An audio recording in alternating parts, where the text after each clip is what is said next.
11 ways to overcome social anxiety for men. Hit that subscribe button if you're a guy and you want to overcome your social anxiety. Just to give you a brief bit of backstory on me, in case you don't know me and my story. I've suffered with social anxiety as well, on and off all my life. But the great news for me is, and hopefully for all of you, I overcome it in many areas of my life and went on to do things like hundreds of public talks, build a successful coaching business. I coached hundreds of people throughout the time in my career in coaching, and most of that coaching was in person. You know, I overcome my social anxiety with dating, got a girlfriend, learned how to sell business, do YouTube videos, go to interviews, go to gyms. So I really do speak from experience, not from someone who just picked up a book or, you know, read up a couple of scientific facts on psychology or on the neurology or biology of the fight or flight triggering. I've actually gone out and done it for myself, so I know what it takes. And I've also, you know, helped hundreds of clients work through the social anxiety successfully on my 6-week program, Week in Confidence programs. I'd also like to add as well, I've ran events with, you know, between 20, 40 plus people. So if I can do that, I always say this, if I could do what I've done, any of you can do it. One person was shy at school, got bullied at school, didn't go to university, so struggled in many ways actually, and I was crippled by this anxiety for many years until I decided I've had enough. I'm going to start facing it, and I don't care how uncomfortable I'm going to be around people. I need to improve this. So that's some of my story in a nutshell, but I've gone into more detail in other videos. Right, let's get back to you. So in no chronological order, the first thing that you need to overcome social anxiety is you need goals. Some of you might not have thought about that. You might not see that as being part of the process, but I'll tell you why you need a goal. Social anxiety is an extremely difficult thing to overcome. It's mentally and emotionally challenging, and it's stressful. It really is, especially when you're starting out. So having a goal gives you something to aim for on your social anxiety journey, if you want to call it that. And the goals actually give you motivation. And without motivation, you're not going to go out and socialize with people because you're going to have nothing to be motivated towards. So everybody's goals are different, but I'll give you an idea of how you can set goals. You can set a goal, for example, to say, well, every month I'm going to go to a social meetup and I'm going to meet new people as a way of getting past my social anxiety. Another goal for some guys is a goal to get a girlfriend, a long-term relationship, because obviously social anxiety affects you in all areas of socializing, especially in dating. That's a brilliant goal. Another goal could be, you know, in 1 year's time, I want to make 2 new friends. So that's just some examples of goals, but it doesn't have to be those goals I said. It could be anything. Another goal could be, for 7 days in a row, I'm going to have a short conversation with a new person every day. So goals keep it exciting, actually can turn the fear into excitement. So that's giving you an idea of why you need goals. As social anxiety is never a quick fix thing, it's a long-term thing. You've got to put a lot of work in, but I always say to people, don't be intimidated by the work, because by doing the work and putting the hard work in, that's going to give you meaning, confidence, happiness, self-esteem, feeling valued, loved, connected, part of a community. That's going to give you those feelings. And a lot of people with social anxiety make the mistake of not doing the work because they're intimidated by it, and maybe they don't see any point because it's so difficult. But you've got to change that way of thinking. Now, moving on to the next bit, which is probably going to be the most helpful tip for all of you beginners on your social anxiety journey, is break things down. Make things as simple as you can to start with. Most people with social anxiety say things like, I need to get confident with people. You know, I need to stop being so introverted. I need to stop being so shy around groups of people. I need to stop being so awkward. I need to stop ending. Like, you kind of got to stop doing that, because that puts pressure, and you've got to change the way that you speak to yourself about your social anxiety. You want to really make everything positive. So everyone's different. For someone with social anxiety could potentially go to a meetup group and still be able to function and talk to people despite having the anxiety. For other people, that's too overwhelming. They wouldn't be able to do that right now. So when I say they wouldn't be able to do it, I don't mean forever, but for right now. So they need something a bit more less stressful. So that's the way you got to work with getting over this. This is how I did it. I didn't just jump into public speaking. I wouldn't be able to do that. I didn't just like get a girlfriend. I had to start off with basics, like just learning maybe how to have a conversation with one person, you know, going to the gym for the first time on my own. And probably I didn't speak to anyone. I just had to get over that kind of feeling of stage fright, you know, that feeling of being out in public, being around people, and being able to, you know, do weights and not feel embarrassed. So if you do it like this, I promise you, you're going to win with this. You're going to see results. But if you try and do it the other way in your mind and go, well, I've got to do everything in one day, you won't do anything.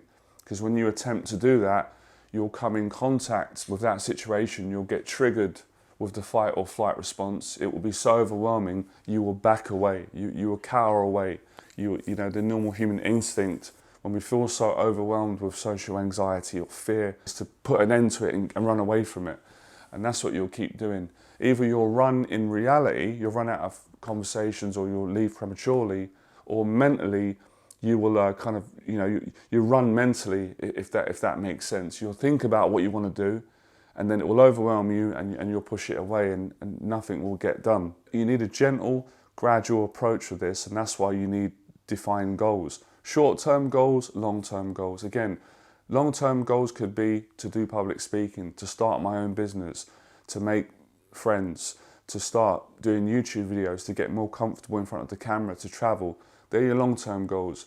Your short-term goals are things like, okay, today when I go into Starbucks and I get a coffee, I'm just going to say a couple more words than I usually would, just to get used to talking to new people, just to practice dealing with the fear, with the panic, and the social anxiety. Or another short-term goal could be, I'm going to go on public transport today, because obviously that might be a fear, and I'm just going to travel a few stops or go somewhere, or, you know, make a plan of going out in public. It doesn't really matter the order you do these things. That's why I give you lots of different ideas and recommendations and exercises, but all that matters is that you do it. Right, the next thing, which is the most important, or just as important, is building a lot of momentum. Let me explain that in layman's terms, because some people might not understand what momentum actually means. Basically, what momentum is having lots of social practice without long breaks. I'll give you an example. So a lot of people with social anxiety make this mistake. Say today's Monday, and they might speak to one person, their mum. And then Tuesday, Wednesday, Thursday, Friday, Saturday, Sunday, they don't speak to anybody. They just isolate themselves. They're on their own. They're not communicating. That's not good momentum. That's not good practice. That's too long, you know, too long a break. You only spoke to your mum on Monday, and then you didn't speak to anyone.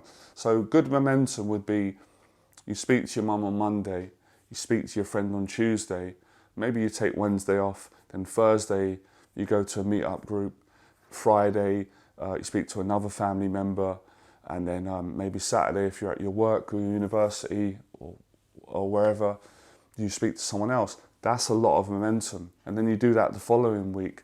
Because with social anxiety, the way it works is it's very stubborn. It's very hard to shake it off without a lot of practice. So the practice protects you from the anxiety. The practice reduces the triggers that you get in social situations, like stuttering, blushing, sweating, freezing up, not being able to maintain eye contact, looking down, not being able to express your words, not being able to think, getting paralyzed, getting stuck in overthinking. So the more you practice, the better you get. I'll give you another example to make it simple. So if you was to use making YouTube videos as an avenue to combat social anxiety and overcome you know, camera shyness, you wouldn't just do YouTube videos on Monday, you would do them 6 days in a row. Then you would take a day off, so obviously you don't want to burn out. Recovery is really important. Just like when you go to the gym, most people wouldn't recommend 7 days a week, unless it was for maybe a certain amount of time, but you wouldn't do that for a year. Intense training, you burn out, you get sick, you get injured. The body and the mind needs time to recover.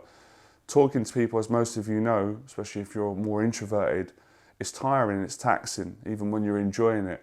So you need time to rest, recuperate. But that's how momentum works. It works with a lot of practice in a sort of closed amount of time, rest time, back into the practice again. And that is the flow. That is the science of getting over social anxiety or massively reducing it. As I said, I've done all these things. Let me give you an analogy again. I really want you to get this. If you're enjoying this video, by the way, like, share, just put your thoughts in the box below, however you feel about this. So when I first started public speaking, the first talk I ever gave, I got stage fright, right? You could say I failed. I got nervous and I wasn't able to, like, I still done the talk, but in front of the whole audience, I freezed up. But after the talk, I had that horrible feeling of feeling embarrassed and like I failed. All of you would have experienced that. You're probably still going through that. But I realized, no one told me, but my instinct told me I have to put on another event. I have to do it ASAP. Because I knew if I didn't do a public talk in the next 2 weeks or 3 weeks, I wouldn't get over it. That this fear would continue to be so strong in this situation that I'd never be able to beat it. So by me doing a talk 2 weeks later, I was building momentum. I wasn't allowing a long break in between the first public talk I ever gave, which didn't go as well as I hoped. But then by the third or fourth talk, I had a breakthrough, which is what I want all you to have. And I actually came into my own. I became relaxed, I became present. I was in the flow like I am now. And I felt so confident. So by the fourth one, I'd had to experience now. I still got the nerves on the 5th, I still got the nerves on the 10th talk, I still got it on the 30th, but not as much as the first. And I could perform better, I could speak clearly without drying up, running out, getting awkward, not wanting to look at the audience. And my body language became really good. So I know how important momentum is for social anxiety because I've gone through the process myself. And obviously I've taken hundreds of clients in person, online, at events, group coaching, you name it. I've pretty much done it all when it comes to this area. If some of you feel ready, so I want to make a point of saying this as well. I'm not telling none of you to not live your dreams and go for it. If you feel ready right now and you're like, I just want to jump in the deep end, that's brilliant. I teach that framework as well, but that doesn't work for everyone, which is why I try to explain. Some people need a more gentle approach with social anxiety because they couldn't handle it to begin with. Other people are a bit mentally stronger.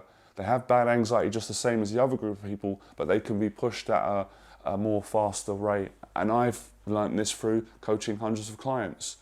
So it's good to know who you are. And again, it's not a competition. It's not like, oh, I fall into the group. No, it's not like that.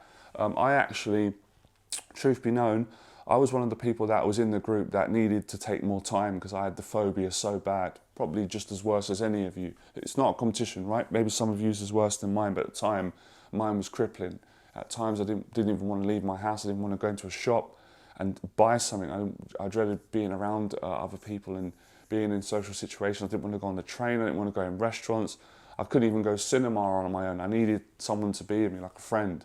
Wherever you start is not where you're going to end up. And I have found with clients, some of the most anxious clients, actually, in the long run, they made the biggest breakthroughs, as opposed to some people who had anxiety, but it wasn't like disastrous to begin with. And they kind of, got it quick, maybe a few sessions. But people that maybe did 2 6-week programs of me and then went and practiced for 6 months on their own after they got a lot of confidence and they learnt the tools of my coaching program, they transformed. A year, 2 years later, I didn't recognize them and they went on to do great things in their life. So that's why I make these videos. Anyone can do this.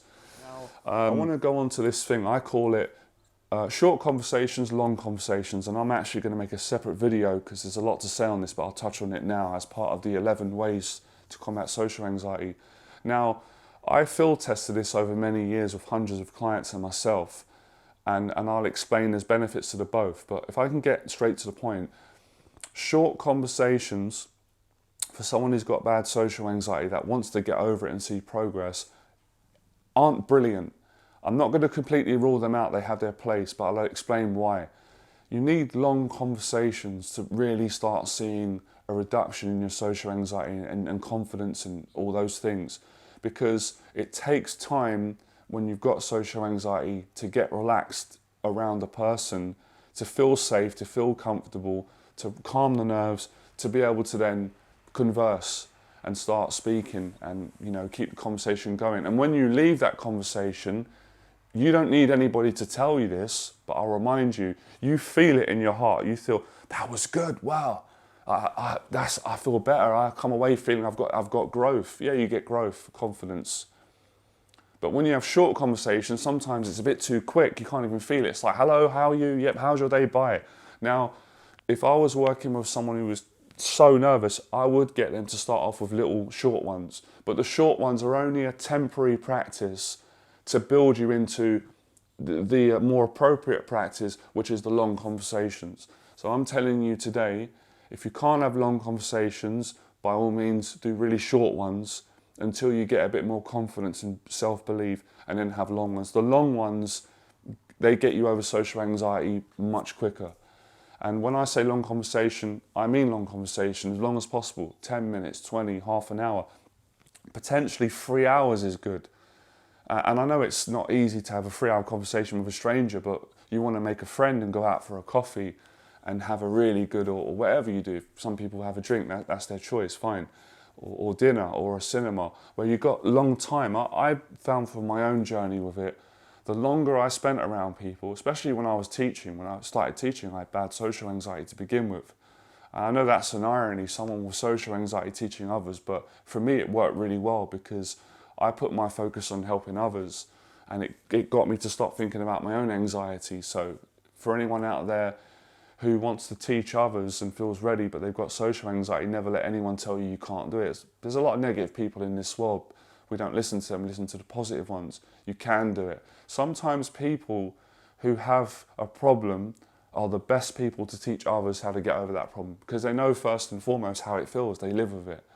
So I don't always believe the analogy that you've got to not have the same problem that you're helping other people to get over. There's some truth in that, but it wasn't true for me in this situation. I transformed hundreds of people. And then later on, obviously I got over my social anxiety. So I just want to make a point of saying that, because I like sharing truths that have been true in my life, that I've experienced, that defy the normal everyday narrative of most people's opinions, which is pessimistic. They don't believe anything can work.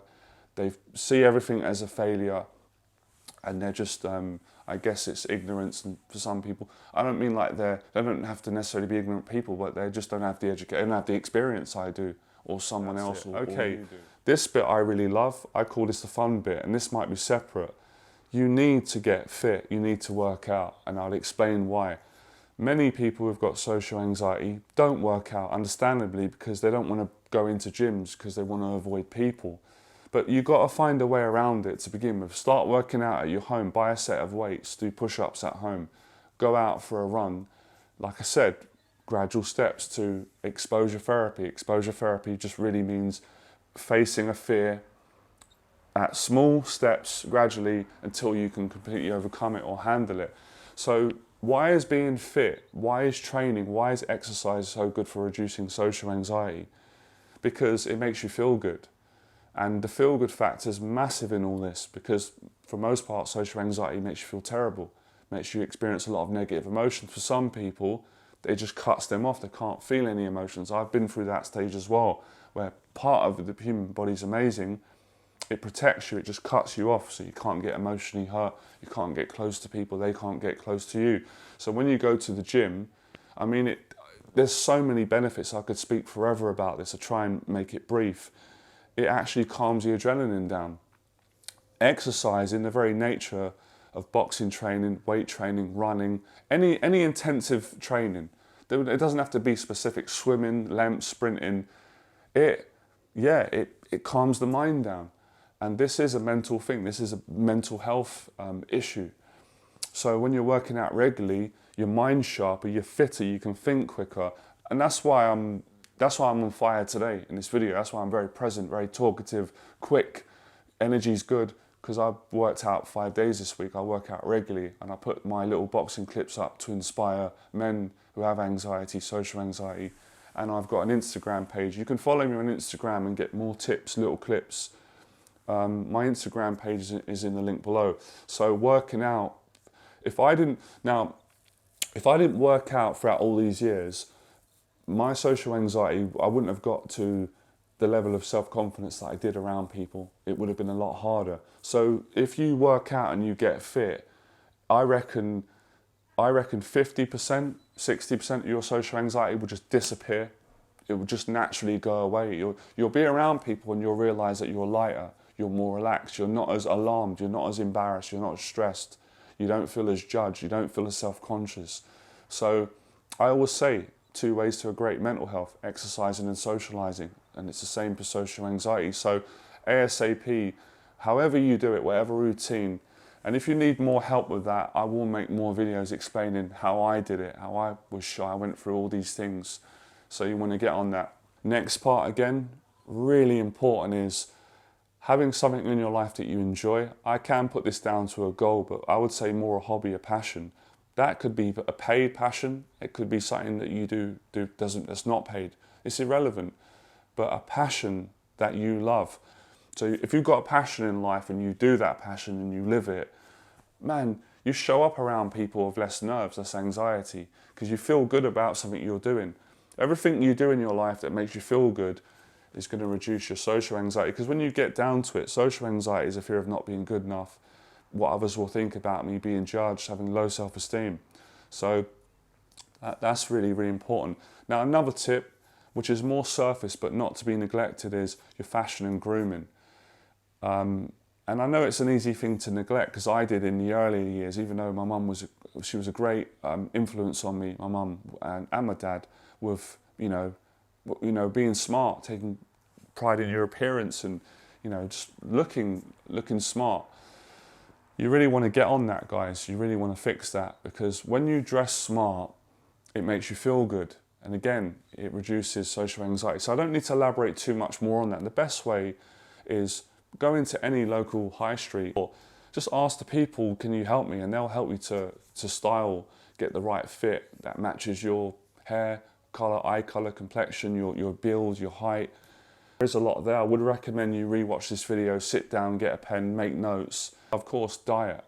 That's quite an advanced thing, which is taking me time. But if you add a good diet, oh man, your sleeping pattern will improve and you'll have less anxiety around people. So in a nutshell, the takeaway is to get right down, as I said. The way to overcome social anxiety is to take action, face fear. You won't do it by reading books alone, because it's not giving you the practice of fight or flight. You're not with humans. Obviously, books are written by humans, but books don't have feelings and emotions. Humans do. So this is an emotional thing that you need to practice. I think that'll be it for today. I've got loads more videos to make on this. If I missed any areas of social anxiety that you want me to discuss and advise you on, comment in the box below, that's the place. Now, if any of you want to go a step further and apply for my mentorship, I do a 6 weeks program for social anxiety. I mostly do it online. I do make some exceptions for some if I feel right about it. I do some coaching in person. But if you want to inquire, we can do a free Zoom call. So on the call, you're not obligated to sign up to anything, obviously, if you don't want to. And I'm not obligated to take you on if I feel that I can't work with you. It's not personal. I'm always respectful to everyone, but at the same time, I don't have a problem saying no to people or yes to people. And the same for you. If I'm not the right coach for you, you can say no. It won't offend me. Believe me, that's totally fine. So during the call, a 40-minute call, I'll have a chat with you, get to know you, what your problem is, most importantly, what you want to achieve with this. Because as I said, every client's goals are different. Yeah, everyone's got the same goal in that they want to get over social anxiety, but what are the goals, around that? Get a girlfriend, make friends, start your own business, just be more comfortable, people go to the gym. So we'll get more specific. Let me just remind you, the call that we have is private. It will not be uploaded on YouTube. I think you tell me is between us, and then I can tell you price with a program, logistics, length, how it works, and we can go from there. But if you want to book that call, email me below. I'll get back to you within 48 hours, and then we'll go from there. Until the next video, become fearless.